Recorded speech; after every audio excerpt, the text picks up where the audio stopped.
पिरालो में सईद मंगरेजो जे कातिलनि जी गिरफ़्तारीअ लाइ वारसनि तरफ़ां एहतिजाजी मुज़ाहिरो कयो वियो आहे। अॻवाणनि जो चवणु हो त मामले जो नोटिस वठी क़त्ल केस में नामज़द जवाबदार गिरफ़्तार करे इंसाफ़ कयो वञे। ब्रेकिंग न्यूज़ अवां सां शेयर करिया आहियूं। पिरालो में सईद मंगरेजो जी कातिलनि जी गिरफ़्तारीअ लाइ वारसनि तरफ़ां एहतिजाजी मुज़ाहिरो कयो वियो आहे। अॻवाणनि जो चवणु हो त मामले जो नोटिस वठी क़त्ल केस में नामज़द जवाबदार गिरफ़्तार करे इंसाफ़ कयो वञे। ब्रेकिंग न्यूज़ अवां सां शेयर करिया आहियूं। पिरालो में सईद मंगरेजो जे कातिलनि जी गिरफ़्तारीअ लाइ वारसनि तरफ़ां एहतिजाजी मुज़ाहिरो कयो वियो आहे। अॻवाणनि जो चवणु हो त मामले जो नोटिस वठी क़त्ल केस में नामज़द जवाबदार गिरफ़्तार करे इंसाफ़ कयो वञे।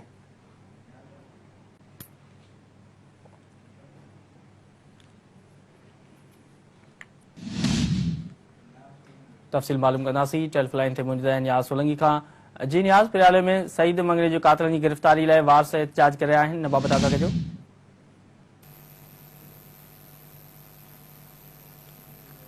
जी नियाज़, पिराले में सईद मंगरेजो जी कातिलनि जी गिरफ़्तारी लाइ वारस एहतिजाज करिया आहिनि, हिन बाबति आगाह कजो।